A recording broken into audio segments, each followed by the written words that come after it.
ગુજરાતમાં અવારનવાર છેડતીની ઘટના બને છે અને આ વખતે છેડતીની ઘટના સામે આવી છે બનાસકાંઠામાંથી। જૈન સમાજની સાધ્વી સાથે છેડતીની ઘટના બની છે। બે શખ્સોએ છેડતી કરી અને તેઓ ભાગી ગયા છે। જૈન સમાજમાં અત્યારે આક્રોશ જોવા મળી રહ્યો છે કારણ કે તે બંને વ્યક્તિને પકડવા માટે અત્યારે કોઈ જ વ્યક્તિ આગળ નથી આવ્યું કારણ કે જ્ઞાનીબેન ઠાકોરે પણ પ્રતિક્રિયા આપી છે કે પોલીસે આ વખતે તો કાર્યવાહી કરવી જ પડશે। 24 કલાકની અંદર તેમને પકડવામાં આવે, જો નહીં પકડાય તો અમે આંદોલનની ચીમકી પણ ઉચ્ચારવાના છીએ। જૈન સમાજ અત્યારે આક્રોશથી ભરાયેલો જોવા મળી રહ્યો છે કારણ કે જે બંને સાધ્વી હતા તેઓ કોઈ કામ અર્થે બહાર જઈ રહ્યા હતા અને તે દરમિયાન બે શખ્સો ત્યાં આવ્યા અને તેમની છેડતી કરવાની શરૂ કરી। છેડતી કરીને આ બંને શખ્સો ભાગી ગયા।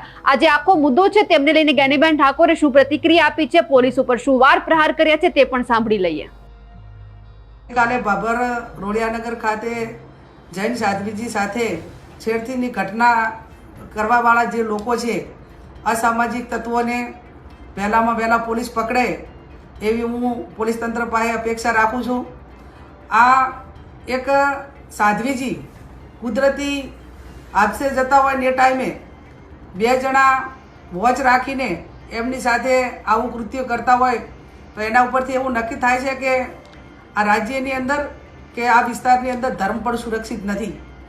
પશ્ચિમ બંગાળથી ઘટના બને, સમગ્ર ભારતની અંદર કોઈ જગ્યાએ ઘટના બેન હાથે બને તો એનો વિરુદ્ધ હોવો જ જોઈએ, પણ મને એક એવી અપેક્ષા રાખું હું ગુજરાતના એક મહિલાઓ માટે સુરક્ષાની જેની જવાબદારી છે એ લોકો હોય, વિવિધ સંગઠનો હોય, તો આ સાધ્વીજી સાથે જે ઘટના બની છે એના સમર્થનમાં એમને ન્યાય મળે, વહેલામાં વહેલો અસામાજિક તત્વોને મોકળું મેદાન ના મળે અને કાયદો અને વ્યવસ્થા જળવાય એના માટે કરીને વિરોધ કરવો પડે તો વિરોધ કરીને સરકાર સુધી વાત પહોંચાડી અને ગૃહ વિભાગ છે એ વહેલામાં વહેલું મક્કમ રીતે પગલાં લઈ અને આ અસામાજિક તત્વોને ડાબવાનું કામ કરે એવી હું અપેક્ષા સમગ્ર ગુજરાતના બેન દીકરીઓની સુરક્ષાની જવાબદારી જેની છે અને આમ પ્રજા છે એમની પાસે હું અપેક્ષા રાખું છું।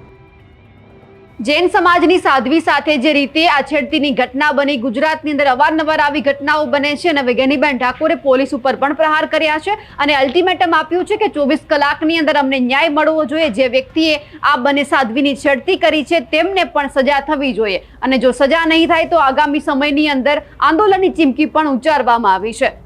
આ મુદ્દે આપનું શું કહેવું છે કમેન્ટ કરીને ચોક્કસથી જણાવજો। સાથે જ નિર્ભય ન્યૂઝને લાઇક, શેર અને સબસ્ક્રાઇબ કરવાનું ભૂલશો નહીં। નમસ્કાર।